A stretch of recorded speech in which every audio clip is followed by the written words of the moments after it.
안녕하세요. 화학 강사 이수관입니다. 오늘부터 이제 마지막 단원이죠. 2단원의 마지막 단원 8강의 주기적, 원소의 주기적 성질을 볼게. 선생님이 주기율표부터는 여러분들이 7강부터는 여러분들이 원소 찾기가 좀 필요한 부분이야.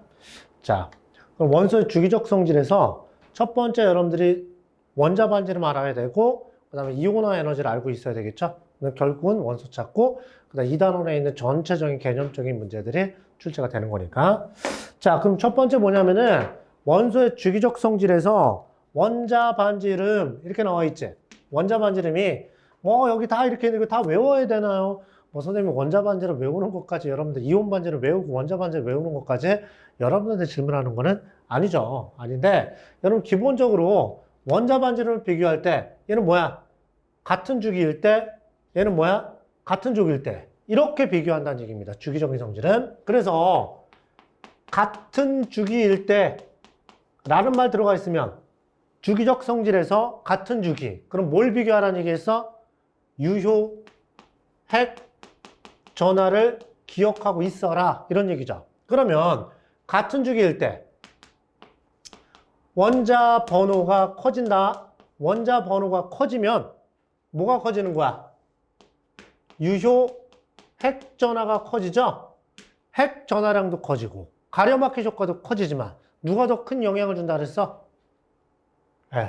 핵 전하량, 원자 번호가 더 큰 영향을 준다 그랬지? 그래서 유핵 전하가 커지기 때문에 당기는 힘이 커졌다라는 얘기잖아. 그럼 커진다는 얘기야? 작아진다는 얘기야? 당기는 힘이 커졌어요. 원자과 전자 지금 비교하는 거야. 작아지겠죠. 그래서 뭐냐면은 원자 반지름이 작아지더라 이런 얘기한 거야. 그래서 이온화 에너지는 더 커지겠죠. 핵과 당기는 힘이 커졌기 때문에. 그렇게 이제 이온화 에너지가 들어가는 거고. 자, 그 다음에 같은 족일 때는 여러분들 비교할 때는 껍질, 그럼 보호가 얘기했다 그랬죠? 주기를 비교하는 거야. 여러분들이 주기적 성질할 때. 그러면 원자 번호가 커지지. 그러면 핵에서 멀어지는 거 아니야? 쉽게 얘기하면 껍질 수가 늘어나니까. 그래서 주기가 더 커지니까 어떻게 된다는 얘기야? 원자 반지름 값은 더 커지겠지. 이런 얘기하는 거죠. 그럼 무슨 얘기니? 밑으로 내려갈수록, 오른쪽으로 갈수록은 어떻게 된다는 얘기야?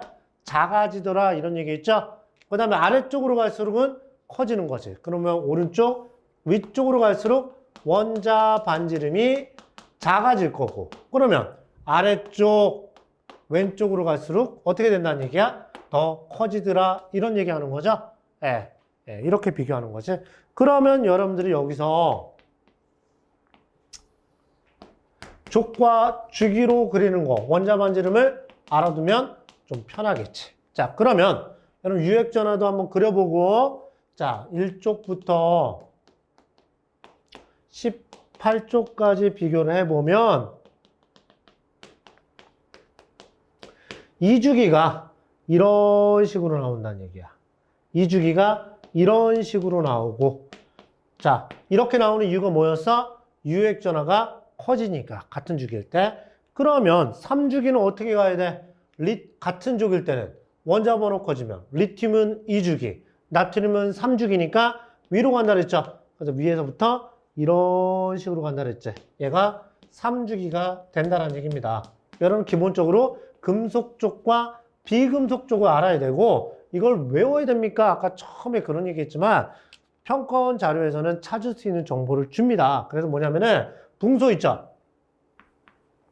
붕소가 3주기에 있는 원소들보다는 더 작게 찾을 수 있는 수능 문제에 한번 출제한 적이 있거든. 얘가 13족이죠? 13족 원소인데, 얘가 13족 원소인데 인이나 황보다도 더 작더라. 이런 말은 주어집니다. 그 다음에 염소보다는 비슷해. 비슷하기 때문에 황과 인 같고 얘가 더 작던데, 이런 정보는 주어져 있으니까 여러분들이 기본적인 사항들을 여러분들 알면 되지, 이걸 달달달 외울 수는 없잖아. 그죠? 그런 얘기야. 그래서 원자 반지름은 이렇게 되더라. 간단하게 설명드렸고, 자, 그 다음에 이제 이온 반지름 한번 살펴볼게. 자, 이온 반지름에 대한 것도 좀 여러분들한테 원자 반지름 하나로 질문하지 않거든? 원자 반지름이 들어가 있으면 이온 반지름도 항상 같이 들어가 있다는 얘기야. 그러면 여기서 이온 반지름이라는 걸 비교할 때는 여러분들이 안정한 이온이 됐을 때 얘기하는 거야. 누구처럼? 18족처럼 됐을 때 비교해보자. 이런 얘기를 했던 거야. 그러면 여러분들 기억해 둘 게 뭐냐면은 우리가 뭐가 있어? 중성 원자에서 양이온이 되네? 그럼 주로 누가 된다는 얘기했어? 금속 원소가 양이온이 된다 그랬지. 그러면 얘가 원자가 뭐로 변했냐면 안정한 양이온으로 변했다는 얘기야. 그러면 여러분 생각해봐. 리튬이 뭐처럼 그렇게 껍질이 2개 있었지. 여기 전자가 있다가 얘가 날아갔지. 그래서 얘가 몇 주기로 된 거야 얘가? 2주기였다가 1주기로 바뀌었으면 커지겠니? 작아지겠니?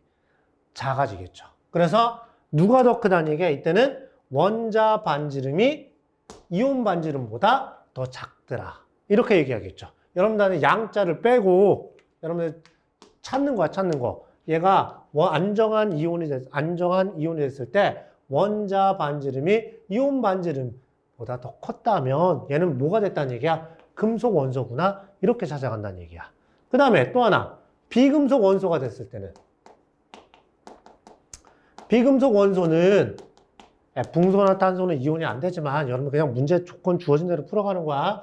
이 원자가 안정한 음이온이 됐다면 자, 플로린 있죠. 플로린은 2주기 체외각 전자가 몇 개가 됐던 거야? 7개에서 플로린이 얘가 뭐가 됐다는 얘기야? 8개가 돼서 플로리나 이온이 됐다면 커질까? 작아질까? 더 커지죠. 왜? 얘는 무슨 주기야? 얘가 전자를 얻었을 때 주기가 바뀌었니? 안 바뀌었니? 안 바뀌었으니까 유효 핵전화로 들어가야 되겠죠? 핵전화량은 변하지 않지만 전자 수가 늘어났으니까 가려막기 효과가 커진 거잖아. 가려막기 효과가 커졌기 때문에 유효 핵전화가 감소했다는 얘기죠. 그래서 여기서 얘가 이렇게 작아진 이유는 주기가 감소했기 때문에 이런 얘기죠. 그 다음에 얘가 더 커진 이유는 주기는 변하지 않아. 주기는 변하지 않는데 유효 핵전화가 감소했으니까 이렇게 들어가면 되겠죠. 그러면 여러분 또 하나 요거를 EBS 교재나 좀 바꿔서 표현할 때가 있거든. 뭘 바꾸냐면 얘는 주기가 감소했지. 얘는 1S2, 2S1에서 뭐가 된 거야? 1S2가 됐지. 그 다음에 얘는 1S2, 2S2, 2P에 5개가 됐다가 얘는 어떻게 된 거야? 1S2, 2S2, 2P에 6개가 된 거지. 그럼 얘는 뭐야?